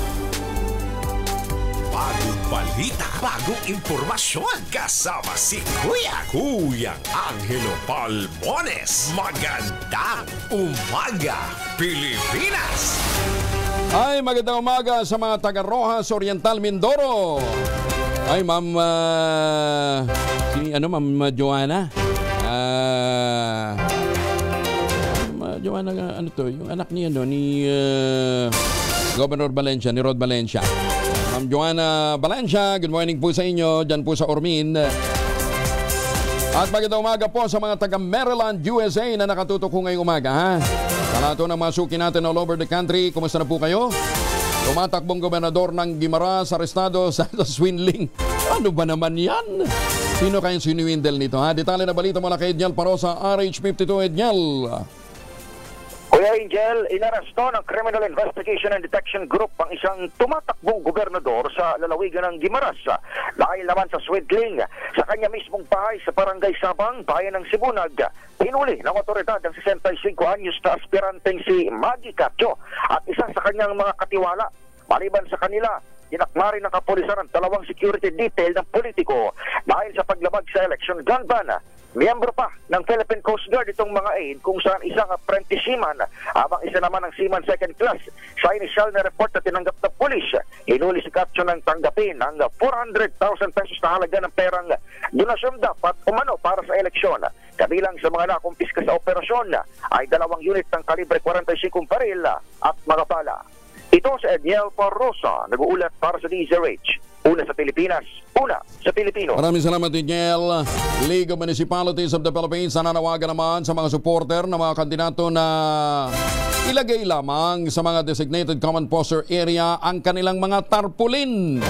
Detalye ng balita mula kay Boy Gonzales sa RH29. Boy, good morning. Kuya Angel, umaapila ang League of Municipalities of the Philippines sa mga kandidato at supporters ng mga ito na sundin ang tinatakda ng COMELEC sa paglalagay ng mga campaign paraphernalia tulad ng mga tarpaulin. Ang panawagang ito'y kasabay ng pag-aarangkada ng 10 araw na kampanya kahapon para sa national position at sa mga party list. Ayon kay Abra Province Mayor JB Bernos, Pangulo ng League of Municipalities of the Philippines, ito ang tamang panahon para ipakita ng mga kandidato na marunong silang sumunod sa itinatakda ng batas. Kasabay nito, pinayuhan din niya ang mga supporters ng Solid North Party List na ilagay sa mga common poster areas o kaya ay mga pribadong lugar ang mga tarpaulin nito. Kung totoo daw ang suporta ng mga ito sa Solid North Party List ay dapat ipakita rin sa publiko at COMELEC na sinusunod nila ang mga regulasyon sa tamang pagkakabit ng mga tarpaulin. Kahapon ay sinimulan ng COMELEC ang pagbabaklas sa mga tarpaulin na wala sa mga common poster area. Ito si Boy Gonzales para sa DZRH, una sa Pilipinas, una sa Pilipinas. Maraming salamat, Boy Gonzales. Samantala, kahapon po ay nandyan din sa convention ng League of Municipalities si Chairman George Garcia. Magandang umaga, Pilipinas! Matagal-tagal din yung kanyang lecture kahapon. Chairman, magandang umaga po sa inyo. Kamusta na po kayo? Magandang umaga po Sir Angel at magandang umaga rin po sa mga kababayan natin. Ano naman ang naging reaksyon ng mga mayor kahapon doon sa inyong mga pinahayag, Chairman? Siyempre po para tayong nasa Lions Den kahapon, Sir Angel, dahil yung mga pinagsasabi natin ay mga bagay na lalong-lalo na sa pag-distribute ng mga ayuda, lalong-lalo na sa pag-comply doon sa mga requirements natin sa mga posters at siyempre yung mga dapat na inaasan ng mga kandidato sa panahon ng campaign period. At ako naman natutuwa dahil medyo welcome po sa kanila lahat yung mga sinabi natin kasi nga mga dagdag na kaalaman yun sa kanila at nagpapasalamat tayo sa kanilang presidente si Congressman o Mayor JB Bernos na talagang kahit yung kanyang mga tarpaulin, yung sinabing kanina, yung Solid North, ay isa po yun sa mga pinagtatatanggal namin kahapon ng mga materyales doon sa aming pong pinuntahan. Pati si Mayor Paul Batawil, tuwan-tuwa din eh. Nandun siya sa siya palang MC nung event kahapon, ano ha?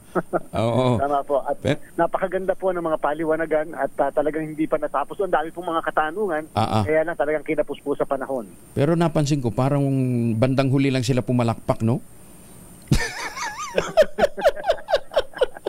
Kasiguro nila, sabi nung bumubulong doon sa likod, sabi niya, ang higpit naman ng COMELEC ngayon. Nandun ako. Kasi po kahit paano ay natutuwa tayo na sila naman open doon sa mga sinasabi natin. Sapagkat yan naman para din sa kanila po. At siyempre yung concern nila, kita niyo po Sir Angel, yung pag-distribute ng mga tulong sa kanilang mga constituent na kung yan ba'y matitigil, kung yan ba'y pwede pa. Siyempre po, naiintindihan nila yung kanilang concern sapagkat siyempre may mga kababayan tayo na mga nangangailangan talaga ng tulong, lalo yung mga mahihirap. Okay. Chairman, ilan po yung mga gusto naming maliwanagan? Pati daw ba yung mga maliliit na mga campaign material dapat may nakalagay na donated by o paid by? Dapat po kasi nakalagay dyan, Sir Angel, paid for and paid by. Paid for and paid by? Yes po. Dati kasi nakalagay lang na paid for ng ganito, tapos paid by yung friends of yung kandidato. Dapat po paid for para doon sa kandidato at paid by para naman doon po sa kung sino ang nagbayad ng mismong tarpaulin o campaign material. Hindi pwedeng friends of Angelo Palmones. Hindi ganoon. Dapat Angelo talaga. Hindi po ganoon ang ating hindi na po ganoon ang nilagay natin sapagkat lahat na lang po sasabihin ay yung friends ng mismong kandidato. And therefore, hindi natin mamomonitor sino ang nag-contribute, sino ang nag-donate o nagbigay ng tulong sa kandidato. Ano yan? Yung ididikit pala ngayon o kahit yung mga nakadikit na? Kasi prior to wala namang nakadikit na ganun. Opo, kung wala po yung mga nakadikit dapat po nilang tanggalin yan. Sapagkat kung yan po yung makikita at mairereklamo ng mga kalaban nila, lalo po sa local pagdating ng March 28, at wala po yung ating nire-record na yan, kahit yung address po nung nagbigay, ay yan po mismo ay magiging illegal campaign material. Hala, ibig sabihin pati address ilalagay, Chairman? Opo, kinakailangan po kasi nakalagay din doon. At alam naman natin, kalimitan ang nilalagay na lang doon, Sir Angel, yung headquarters ng mismo kandidato. Hindi, paid for tapos address. Tapos paid by, may address din? Opo. Paano ko yung pangalan paano kung yung pangalan kinuha lang sa sementeryo, Chairman? Ay hahanapin po namin yun Sir Angel sa kanyang kasi remember po sa SOSE, madali namin i-counter check. Ang sabi, ang nagbayad ay si ganito. Titingnan namin talaga kung doon sa SOSE na reflect yung nagbayad na yon na dapat ay either isang tao mismo o isang juridical entity o isang kumpanya. Nako, Chairman, hindi kaya maubos yung kandidato natin. Kahit nga po yung requirement natin na sinasabing dapat ay biodegradable. Sabi mukhang wala na pero alam niyo po yun ay maliit na ating pong kontribusyon sa pagpoprotekta ng ating kapaligiran. Ay, ako ho, personally, nagpapasalamat dun sa inyong ginawang pagtanggal ng mga campaign material na nakapako o nakapaskel sa mga puno. Chairman, thank you. Ngayon lang ho, nagkakaroon ng katuparan itong yung matagal na nating pinangangampanya na huwag nyo namang idamay yung mga puno. Hindi naman makakatanggi yan Pero kung pakuan nyo, wagas. Pero Sir Angel, itong mga susunod na araw, sa halip na kami mismo yung magtatanggal, magpapakapawi sa pagtatanggal ng mga pinagkakakabit nila na medyo mahirap pong tanggalin Oo, taas susunod na araw, susulatan na lang. Susulatan namin sila at pagkatapos kinakailangan tanggalin nila yung mga campaign materials na yan. Within a period of 3 days, 3 araw lang po, pagkatapos nilang matanggap yung aming sulat, whether yan ay nakapako sa puno, nakalagay sa poste, sa kawad ng kuryente, dahil sa mga waiting shed, dyan po ay ating kaagad na patatanggal sa kanila within a period of 3 days. Kung hindi po sila ay makakasuhan ng kasong kriminal, yan po ay isang election offense at yan po ay isang ground sa disqualification. Naku, nakakatakot yung iba. Dito nakikita namin video, Chairman, nasa mga linya ng kuryente. Ano ba naman yun? Delikado yan. Baka po mga kuryente pa yung mismo mga nagtatanggal. Minsan po, sana maisip din ng ating mga kandidato. Lalo na yung mga inuutusan po nila na magkabit. Baka po kasi doon sa live wire, baka may mangyayari pang aksidente. And that's why po, sana maturuan nila bago nila bitawan yung mga tagakabit nila na kung saan maglalagay, ano ang legal lang na pwedeng malagyan at kung paano dapat nilalagay yung mga materials nila. Okay. Chairman, pati daw ba sa mga polyetos dapat nakalagay yung kasi campaign material din yun o yung paid for and paid by para lang sa mga tarpaulin? Doon po sa mga tarpaulin po yan na nilalagay kinakabit natin. Sa pulyetos po alam natin, yung mga kandidato na ang kalimitan pong nagbabayad at yung pong sila po mismo ang nagpapa-imprenta ng mga ito. Ayun, so poster lang ito ha, yung mga malalaking tarpaulin lang, hindi yung mga maliliit. Yes po, Sir Angel. Okay. Kasi di ba may iba. Tapos, paano yun naman determine na biodegradable? Kasi may biodegradable plastic na nga ngayon eh. Tama po yun. At kung kaya naman kahapon, tinitingnan muna natin yung mga material kung talagang pure plastic o talagang yung non-biodegradable na plastic. Pero po, again, pwede na pong gumamit ng papel, pwede pong gumamit naman ng damit o basta po cloth o whatever. Basta hanggat maaari iiwasan po yung plastic. Sapagkat napakahirap po sa inyo. Kahapon po, tingnan niyo po siguro yung nakikita nyo sa inyong mga sa video na talagang tuneto-nileta ang ating pong babaklas ng mga campaign materials. Okay. Dito sa mga nabaklas na ito, susulatan ninyo yung mga violator o hindi pa? Hindi pa po natin susulatan. Pinakita lamang natin kahapon kung ano yung mga illegal na mga campaign materials at kung saan dapat lang nagpapaskil. Ngayon po, ito po mula ngayong araw na to hanggang sa mga susunod na araw ay amin pong susulatan lahat ng mga kandidato. Yun po ang kadahilanan kung bakit, Sir Angel, yung mga addresses ng mga kandidato, yung kanilang mga campaign headquarters ay binigay namin sa ating mga local COMELEC upang sila mismo ang sumulat na directly doon sa kandidato upang ipatanggal yung mga campaign materials na yan sa kahit anong parte ng ating bansa. Ayan, pero alam ho ninyo, tama naman yan eh. Kung sa simpleng campaign material at sa pagpo-post ng campaign material, hindi sila makasunod, para kipat, anong moral ascendancy nila para matawag na halal na opisyal, di ba? Pero kahapon po, kung napansin po ninyo, medyo hindi po tayo nakapagtanggal at iniwasan po natin yung mga para sa local aspirants. Kasi nga po, technically, wala pa kaming karapatan na magtanggal ng mga campaign materials ng mga local aspirants sapagkat hindi pa sila kandidato sa March 28 pa lamang. Ang pwede pala magtanggal ng mga ganyang papel o kaya mga posters ay ang mga LGU para sa pagpapatupad ng kanila pong mga ordinansa. Okay. Chairman, again, congratulations. Natulog ba kayo? Hanggang kagabi may mga nag-i-interview sa inyo. sabi ko nga kay Malu, mamaya na lang kaya natin tawagan si Chairman. Nakakahiya naman. Pahinga din po kay Chairman. Pahinga din po. Maraming salamat, Sir Angel. At least kayo po ay naandun din pala kahapon at natutuwa tayo. Napakainit na pagtanggap ng ating mga mayors. Ingat po, Chairman. Maraming salamat po. Magandang umaga. Salamat po, Sir Angel. Mabuhay po. Si Chairman George Garcia na hindi na yata nagpapahinga ng Commission on Elections. Maganda umaga, Pilipinas! Doon sa mga nagki-question tungkol sa mga survey, kasama natin ngayon ang head ho ng Octar Search, si Dr. Guido David. Dr. Guido, magandang umaga po sa inyo. Hi, good morning and advance on a happy heart day. Parang magso-survey ka ng malamig ang Valentine's, ha?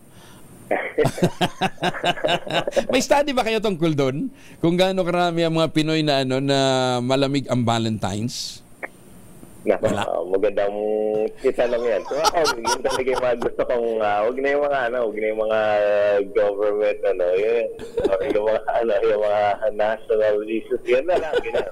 Meron mga personal concerns pero hindi yung ginaka-personal. So, okay. Hindi, ang gusto naming maliwanagan, Doc Guido, ano yung commission at saka non-commission? Kasi sabi nila, ang daming tumatakbo, lumalabas na survey eh. So, ano yung commission survey at saka non-commission?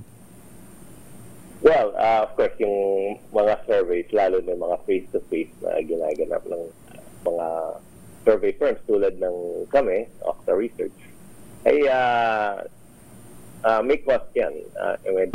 Lalo na yung mga nationwide survey. Hindi naman yan, hindi na, tsaka dahil talaga yan,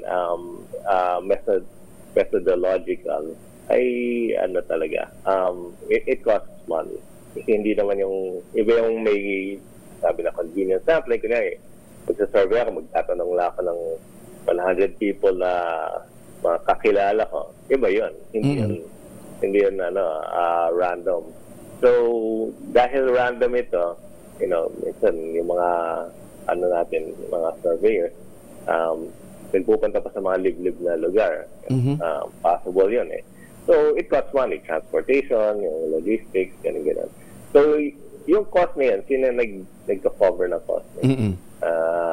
And pag commission siya, may client na nagka-cover nitong cost na yan. Kandidato, necessarily kandidato ba o pwedeng third party na walang kinalaman, gusto lang kung sino yung winnable? Pwede naman third party yan. It could be anyone. I mean, sabi kayo, magpa-commission kayo ng survey, ganyan or pwedeng company with private organization. Minsan din naman kasi meron din naman sila mga interest sa pero pwede rin kandidato. So lahat ng tumatakbong survey ngayon, lahat yan commissioned? Hindi non-commission kasi kalokohan nga naman tapos ang makikinabang, halimbawa, makikinabang dun sa result, yung mga hindi nagbayad. Diba? Well, meron non-commission. Actually, sa aming survey, non-commission yung service namin ng Okta Research padala. Pero magtataka, paano nako-cover yan? Correct. Non-commission. Yung mga national surveys are usually at least Okta Research, non-commissioned. Yung national surveys, kung may mga local surveys na ginanap, usually commissioned yan. Kasi hindi naman kami mag-conduct ng local survey, kunyari sa isang LGU, na kami magko-cover kasi, yung national survey kasi, meron din kaming research na ginagawa dyan. So may mga tanong na pang-research. Pero, sabi ko kanina, diba, may kamahalan. Paano nako-cover yan? Well, meron subscription after the result ng survey. Yung gustong bumili ng result, sila yung nagmabayad. Yes. Parang gano'n. Parang lang. Kaming nagde-decide ng survey, yung mga questions, gano'n. Pero may access sila na makakabili sila lang yung access dito. Oo, kasi syempre ang inilalabas nyo na lang naman general information o yung general result. Pero yung nitty-gritty, like for example, saang area ito, ano yung mga response, hindi naman ninyo ibinibigay publicly yun di ba? Yun yung sinusubscribe, yun yung binabayaran nung gustong mag-subscribe. Yeah.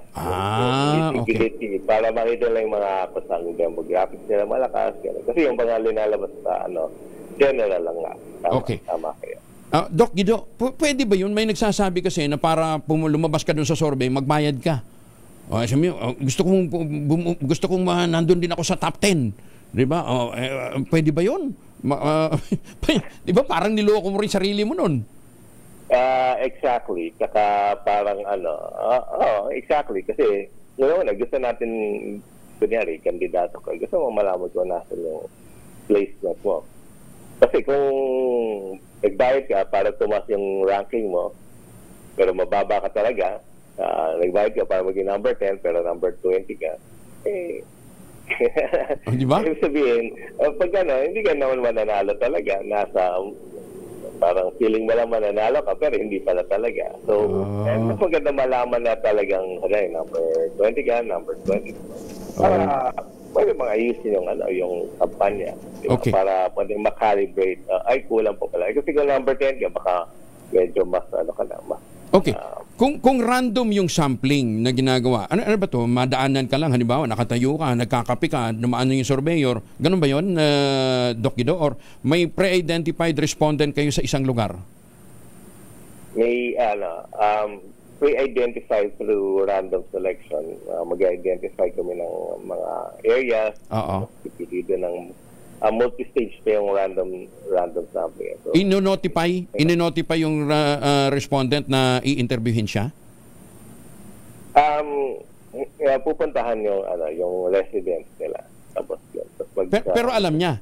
Alam niya na tatanungin siya? Hindi? Pag sa araw na yun. Araw na yun lang? Tapos, will they be compensated? Meron bang ibinibigay doon sa respondent? Siyempre, kukunin mo yung oras niya. Well, generally, hindi. I mean, pwedeng may token na binibigay. Parang may mga iba nagbibigay ng payong. Pero generally, hindi naman compensated. Pero possible din naman yun. Okay. Para sa oras nga. Kasi medyo mahaba din yung survey. Yun nga eh. Yung pagari, may mga iba kasi yung survey nila, online survey. Although sa amin, hindi siya okay. Pero yung ibang online survey, may mga survey firms na nakikita tayo sa nag-release sila. May panel survey, tinatawag nila. So, online yung survey nila. Usually, yun may, parang may point system. Pag sumagot ka ng, nasa panel, pag sumagot ka ng online survey, may point system ka makuha and pwede may mga incentives na pwede makuha. Pero Doc Guido, yung sinorvey last week, hindi na yung the same person isosurvey mo the following month? Hindi dapat. Iba na? Hindi. Iba talaga dapat. Okay. Kasi randomly selected nga. So, ngayon, kung mapili ka 2 beses, para kang nanalo ng lotto. Parang gano'n. Ito muna. Oo. Tapos, ano yan? Meron sinasabing yung margin of error eh. Bakit mayroong margin of error? Yes, kasi yung voting population natin 65 million kaya sa buong Pilipinas. Hindi naman natin sinasurvey yung buong 65 million na yan. So, ang sinasurvey natin ay mas konti. Representation lang. Paano yan representative? May 1,000 like sinurvey. Correct. And then nga yung beauty ng statistics.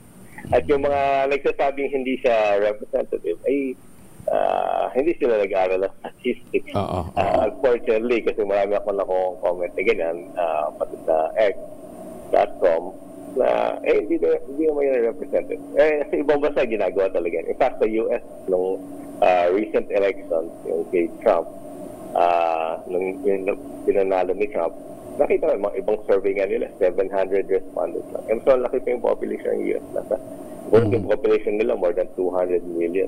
So, 700 lang. So, andun yun sa random sampling. Yun yung part na mahalaga. Kaya rin nagpapamahal sa survey. Pag, pinaya ako, mag-survey ako ng 700 students na estudyante ko. Kung nagtuturo ako ng mga large classes, may mga 700 students ako. Hindi yun random sampling. Ganun. Kasi, yan? I mean, parang convince lang yan. So hindi siya representative. Totoo yun. Kung sabi natin, 1,000 students. Pero 1,000 people all over the Philippines na randomly selected. Ayun, siya? Representative. So, walang pre-qualification na ito kamag-anak ito ni Governor, kamag-anak ito ni Congress. Walang ganon. Kasi hindi dapat ganon. Kasi hindi na yan random. Ayun. Chairman, maraming salamat. Chairman, Doc Guido, maraming salamat. Thank you. Salamat po sa paglinaw. And good morning. Magandang umaga po. Si Dr. Guido David ng Okta Research. Maganda umaga, Pilipinas! 5:27 ang oras sa buong kapuluan. Kung kayo po may mga lakad, huwag kalimutan magbaon ng proteksyon laban po sa mikrobyo. May dalawang formulation ng family alcohol. Yung family 70% isopropyl alcohol, especially prepared for clinics, hospital, pharmacies, laboratories, pero okay na okay po yan sa mga households. Very effective sa disinfection at sterilization. Ganyan ang bagsik ng family 70% isopropyl alcohol. Maghapon man natin gamitin, no problem. Hindi po manunoy ang ating mga kamay dahil meron po itong moisturizer. Yun po namang mabangong family wrapping compound improved alcohol. Yun po yung mabangong isopropyl alcohol na ginagamit po ng mga masahista, mga barbero, mga doktor, mga nurse, mga kumadrona for sponge, bathing and other cleansing purposes. Family wrapping alcohol parang DCRH book na sa mahabang panahon. Mabibili sa naman butik at convenience stores nationwide. Family wrapping alcohol hindi lang pampamilya, pang sports pa. Maganda umaga, Pilipinas! Mamaya nga pala sa programa po ni Mayor Deo at saka ni Sister L sa Bakit Ikaw Job Interview ng DCRH. Ang panauhin ay si Attorney Jimmy Bondok. 28 makalipas ang 5:00. Ay, showbiz muna tayo. 5:35 ang oras sa buong kapuluan. Anak daw ni Lea Salonga, miyembro nga ba ng LGBTQ community? Yan ang i-report sa atin ni Gorgie Rula. Gorgie, good morning. Kaagad na napansin ng mga netizens ang press release na inilabas tungkol sa pagpasok ng anak ni Lea Salonga na si Nick Chin sa musical play na Into the Woods. Gagampanan ni Nick ang role na si Jack at Witch naman dito si Lea. Ang sabi sa Instagram post ng Theater Group Asia, "When the fun is done, he steals what he can and runs." End of quote. Ang nakalagay na pronoun ay he or his at Jack ang gagampanan na role na isang lalaki pero babae babae kasi itong anak ni Lea Salonga. Ang dami tuloy nagtatanong kung miyembro ba ng LGBTQIA ang anak ni Lea o talagang challenge lang ito sa kanya na gagampanan ang role ng isang lalaki. Wala pa namang ipinupus ang pamosong theater actress tungkol sa kanyang anak, pero inassume na lang na naintindihan na natin kung ano ang ibig sabihin nito. Hindi na rin naman siguro issue ito kay Lea Salonga, kaya hayaan na lang at tanggapin na kung ano man ang kanilang choice sa buhay. Marami rin naman sa mga kilalang celebrities na open na sila sa tunay na kasarian ng kanilang mga anak at nandyan ang suporta nila. Pero bilang kilalang celebrities, hindi na iwasang pag-usapan hanggat hindi nila ito ina-announce sa publiko. Magaling din itong anak ni Lea na si Nick Chin pagdating sa pagkanta, kaya sinusunod na rin ito ang yapak ng kanyang ina. Itong Into the Woods, ang kauna-unahang musical play na pagsasamahan nilang mag-ina. Gorgie Rula po nag-uulat mula sa showbiz ng DZRH, una sa Pilipinas, una sa Pilipinas. Ayun. Maraming salamat, Gorgie. Oy, sa mga nagbe-birthday ngayon, nakatulad ni Romy Gonzalez, ha? At sa kay Merlayson ng Philippine Star. Pwede ho kayong magpakanton. Yan. Maraming mag-birthday ngayon. No? Dami kong listahan dito. Happy birthday kay Bossing Nene de los Reyes, ng Class Mapitagan ng PMA. Sir Nene, Bok Nene, happy birthday. At saka ngayon din palang araw na ito, ang birthday actually ni Director Dong Tolentino ng DPWH Region 3. Ayan, RD Dong, happy birthday, ha? At sana malasing mo kami. RD Dong, happy birthday. Yung pamangkin ko naman si Det Encio ng Saki Sweet Treats, kahapon din ang kanyang birthday. Ayan, ha? Yung maganda kong pamangkin, ha? Tsaka si Kuya Ben Miranda dyan sa Cotabato City, ha? Kuya Ben, happy 78th birthday ngayong araw na ito. Ayan, ha? Mayor Sene Mendoza, magandang umaga po sa inyo. Kumusta na po kayo, ha? At saka syempre kay Congressman Adol Plato ng Bulacan, Justice Max De Leon, at saka si Court Administrator Raul Villanueva. Kumusta na po kayo, ha? Maganda umaga din sa Director Director General ng PhilSA, si Dr. Marciano. Ayan, Dr. Marciano, ba't naman akong sinisisi mo? Kung ikaw hindi makumpirma ng Commission on Appointments, anong kinalaman ko dyan? Para sinasabi ko lang, 5 years na kayo dyan, wala pa rin kayong ginagawa. Di ba? Factual naman yun. Ano accomplishment ba ng Philippine Space Agency? Ala, 5 years na kayo dyan. Ala pa rin, ang kaninyo yung Diwata 1 at saka Diwata 2, yung Maya 1 at Maya 2. Proyekto yun ng DOST Fishered Hindi naman yung proyekto ng PSA Pagkatapos sasabihin nyo, hindi ako na-appoint dahil sinasabi ni Angelo, wala daw akong nagawa. Sige nga, ano bang nagawa nyo? Maganda umaga, Pilipinas! Para kayong iba pang mga taga-DOST, nag-exhibit electronics sa US. Anong advancement natin sa electronics na pinagmamalaki natin sa Amerika? Junket lang yan Maganda umaga, Pilipinas! Ay, naku, pagka naman hindi... Butin lang, may tangerine chocolate. Ano ba itong tangerine chocolate? Ang tangerine chocolate po ay produkto ng mga magnaniyog, ng mga magsasaka dyan po sa lalawigan ng Quezon. Sa tulong po ni Dr. Helen Tan, yung po mga planting material ng kakao galing Davao, hinakot po yan para maitanim sa ilalim po ng mga nyugan. Kaya ngayon, nagpuproduce sila ng dekalidad na kakao beans. Pinaprocess yan para maging tangerine chocolate. Kaya naman yung po ating mga magnaniyog, yung ating mga magsasaka, hindi na lamang po umaasa sa kopra at iba pang mga agricultural produce. Meron na silang sariling brand ng tsokolate, ang tangerine chocolate. Ayan, ha? Sa mga magre-regalo ngayong Valentine's Day, available yan sa 0919-095-5935. Ayan, ha? Ang tangerine chocolate po ay pinagmamalaking produkto ng mga magniniyog ng mga magsasaka sa lalawigan ng Quezon. Sabi nga po ni Dr. Helen Tan, sino bang magmamalasakit sa Pilipino kundi ang kapwa Pilipino? Kaya sa bawat tangkili po natin ang tangerine chocolate, pinalalakas natin ang loob ng ating mga magsasaka, pinalalakas natin ang ating ekonomiya. Maganda umaga, Pilipinas! Alas 5:40, mamaya po makakausap natin si Dr. Catherine Te, Director po ng Philippine College of Surgeons, Cancer Commission Foundation. Pag-uusapan po natin ang cancer. Pero bago ho ako mabatukan dito dahil sa tambak ng komersyal, maghahanap buhay lang kami, Dok, ha? Sandali lang po ito. 5:40. 44 na makalipas ang alas 5 ng umaga, oras na para tayo po yung mag-ultamayo. Pero sabi ho ng mga dalubhasa, isang oras bago matulog, 2 kapsula para mas effective. Ano nga bang ultamayo? Ang ultamayo po ay postbiotic with Lactococcus lactis strain plasma. Ito po ay dumaan sa mahabang clinical trial sa Japan at ang bawat kapsula po ng ultamayo ay nagtataglay ng 50 billion cells ng Lactococcus lactis strain plasma. Kaya napaka-potent po nito na pagpasok po sa ating katawan, ina-activate po nito yung PDC, yung plasmacytoid dendritic cell. Ang tawag po ng mga dalubhasa dyan, commander ng ating immune system. Yan po yung nagtataboy ng toxin sa ating katawan habang tayo natutulog. Inaayudahan tayo na magkaroon ng magandang tulog. Pagka magandang tulog, syempre magandang gising. Pagka magandang gising, magandang disposisyon natin sa kinabukasan. Baka kayo po may mga katanungan, may mga medical experts na nakastambay sa 0917-110-6580. Mag-text lang po kayo dyan. Ang Ultamayo ay kauna-unahang postbiotic food supplement na rekomendado ho ng mga doktor. Ito po ay halal certified at rehistrado sa Food and Drug Administration. Ayan. Ang Ultamayo po ay available sa Mercury Drug, Amesco Drug, Passmed Pharmacy, John's Pharmacy at Curamed. Huwag natin kalimutan, ang Ultamayo po ay hindi gamot at hindi dapat gamitin panggamot sa anumang uri ng sakit.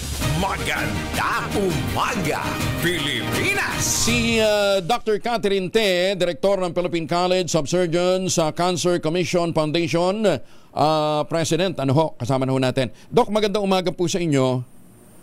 Magandang umaga po. Ma'am, anong dahilan? Bakit number 1 killer disease pa rin ang cancer sa Pilipinas? Lalong-lalo na lung cancer. Nagkukulang ba tayo sa education o sadyang matigas ang ulo ng Pinoy? Well, may point kayo dyan. Kasi medyo kulang tayo sa awareness. I think that's the best description. Kulang tayo sa kaalaman tungkol sa prevention, screening, tapos bukod dun sa maraming nangyayari sa environment, the pollution, the food, and all the stress. So I think it's multifactorial at pinaka-importante ay sana maturuan natin ang public para ma-increase natin yung kaalaman about cancer and yung importance ng early detection at risk management. So it's really more of... pero ma'am, posible naman, hindi nila alam. Every time they smoke, hindi ba nila nakikita? Nandun na sa mismong marking ng kahan ng sigarilyo. Pwedeng magdulot ng cancer eh. Hindi ba? Siyempre, katulad ng sinabi nyo, medyo matigas ang ulo. Okay. So, number 1 killer disease na cancer ay lung cancer. Pangalawa? Lung cancer pa rin, yes. And not only in the Philippines, in the whole world, lung cancer pa rin. Lung cancer. Ano dyan? Naka-factor in ba dyan yung second-hand smoke, Doc? Yes, factor in yan. Kasi hindi lang naman yung cigarette smoking or tobacco smoking. Tapos meron pa tayo ngayong vaping. Hindi natin alam kung ano yung mga magiging outcome o magiging effect ng vaping kasi bago pa lang yan. Natin alam kung 15 years later, 20 years later, magkakaroon din ng ganyung problema ng lung cancer. Tapos yung pollution, any kind of smoke can be carcinogenic. Kahit kami, mga surgeons na nag-opera, yung smoke na pinanggagalingan dun sa equipment na ginagamit namin during surgery is potentially a source. A carcinogenic agent. So, marami pong bagay, hindi lang po dun sa smoking at tobacco. Okay. Pangalawa, breast cancer. Breast o cervical? Opo. Breast pa rin po. Breast. Ma'am, ang breast naman, paano natin mapiprevent? Paano mapiprevent? Well, unang-una, sa breast, siyempre kailangan natin dyan yung monthly, yung monitoring, self-examination, and at the same time, meron tayong screening screening mammogram, na dapat gawin yan, lalo na at the age of 40, 45 and above, dapat naumpisahan na meron. So, pagka medyo high risk ka, meron kang family member na merong mga breast cancer, kasi pwedeng ma-inherit yan yun yung tinatawag na BRCA gene. So kapag meron tayo niyan, mas early ang screening. The age of 40, dapat nag-screen na siya. Pero kung wala namang ganyang history sa pamilya, pwedeng 45 bago mag-screen. So, screening is important. Okay. Kasi nung early, madidetect mo yan very early stage. And it's curable. Covered ba siya ng PhilHealth? Yung mammogram? Ang alam ko nga po, covered ng PhilHealth. Covered. Saka, even sa meron ka ng cancer, meron tayong tinatawag na V-package. Yung from detection until diagnosis until treatment, lahat-lahat po yan. Yung parang package na siya. Okay. Ma'am, ayaw kong itanong to pero pinipilit ako dito ng mga ladies dito. Yun daw bang pagmamanipulate ni Mr. sa breast pwede magdulot ng cancer? Hindi naman. Ayan, But actually, magandang point yan actually, yung tanong niya. Kasi, lagi namin din sinasabi, yung mga misis o yung mga babaeng nagpapatingin sa amin na late stage na ang diagnosis, sabihin, hindi nakakapaya ng mister. So dapat pala si mister kinakapa talaga. Kung may matigas na po. Di ba? Mas na nila yan. Bakit may pagkakaiba? Bakit oo nga naman. Mas madidetermine nila. Paano yung single?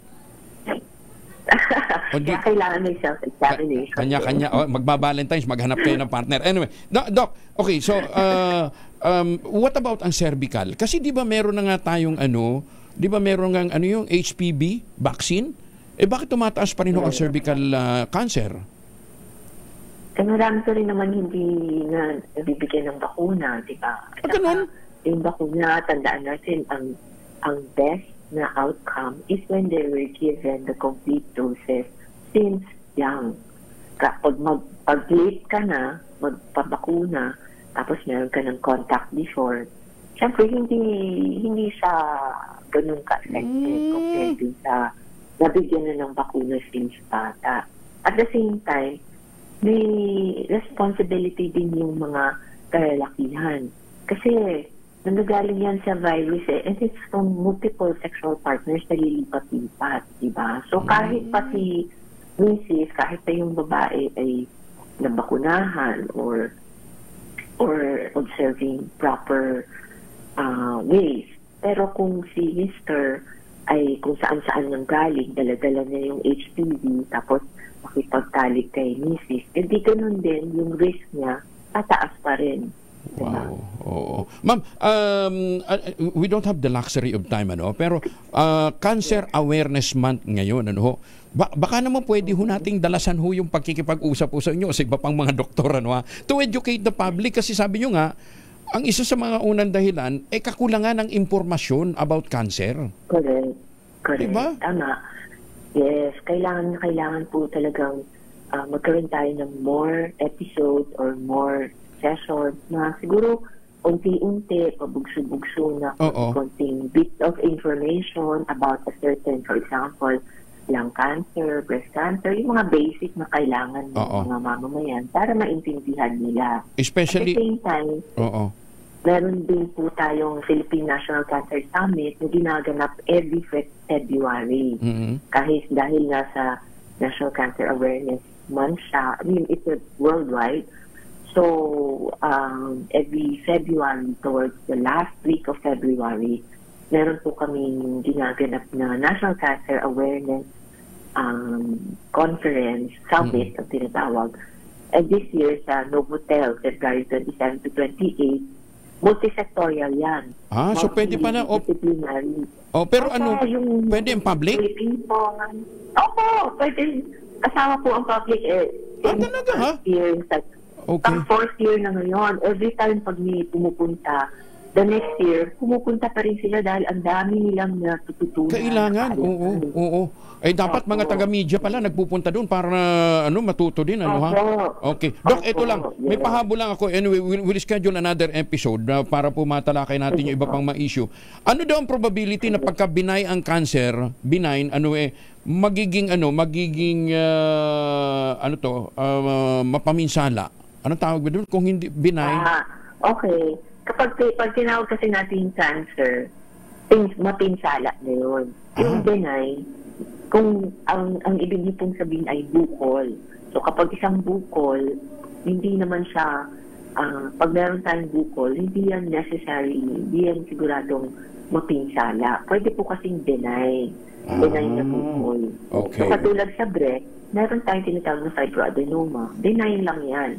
O katulad sa lungs, meron tayong bukol. Ano yung benign na bukol sa lungs? TB o infection na nagkaroon ng bukol doon. So, hindi lahat ng bukol malignant. Ayun. Yung malignant, yung mapinsala. Pero, kailangan nating subaybayan at kailangan nating siguraduhin na benign nga siya. So, maraming nagsasabi na yung benign naging malignant. Minsan hindi naman totoo. Minsan sa umpisa pa lang, malignant na talaga. Pero hindi siya na-diagnose as malignant. Parang nakabayaan na dahil sa isip lang ay benign, hindi na subaybayan. Okay. Doc, we'll be in touch again, ha?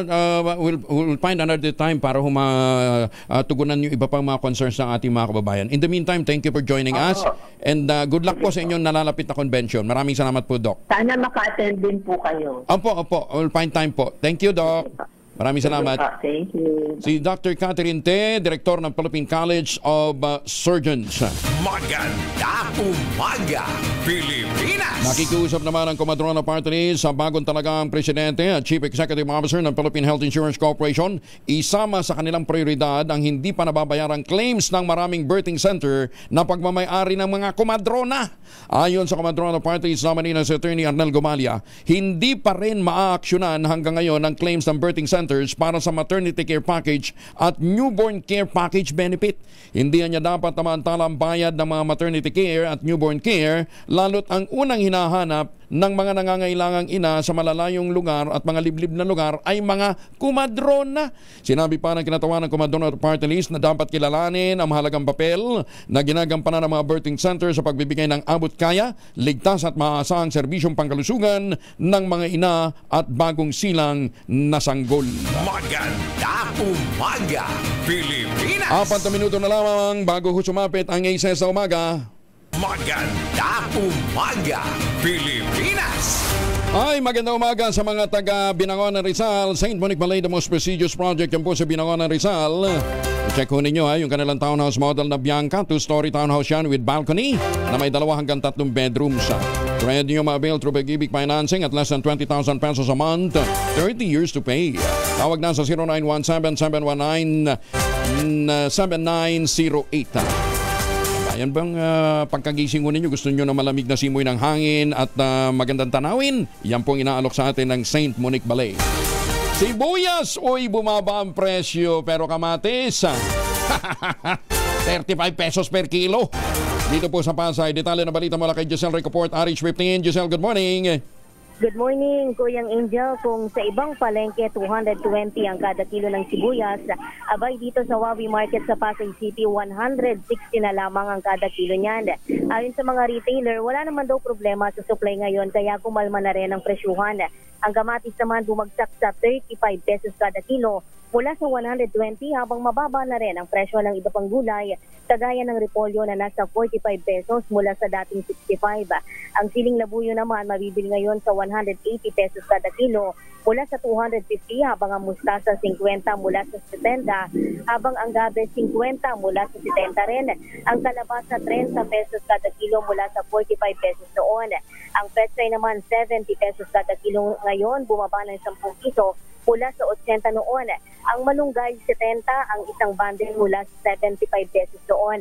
Pero kung nagmura yung mga nabanggit na gulay, ang patatas naman tumaas sa 100 sa 80 pesos kada kilo, habang ang talong 80 na rin ang kada kilo ngayon mula sa dating 60 pesos. Ang ampalaya naman 90 pesos na mula sa 70 pesos noon. Ang kalamanse tumaas din sa 105 pesos kada kilo, habang ang dahon ng sili nagmahal din sa 120 pesos kada kilo ngayon. Ito si Giselle Recoport para sa DZRH, una sa Pilipinas, una sa Pilipino. Maraming salamat, Giselle. And with that, papaalam na ho tayo, magtanim ng kawayan para sa kalikasan at kabuhayan. Ang ating quote of the day ngayong araw na ito ay halaw po sa mga iniwang aral sa atin ni Aristotle. Ang sabi niya, be a free thinker and don't accept anything you hear as truth. Be critical and evaluate what you believe in. 2x2 in just a while. Maganda umaga, Pilipinas!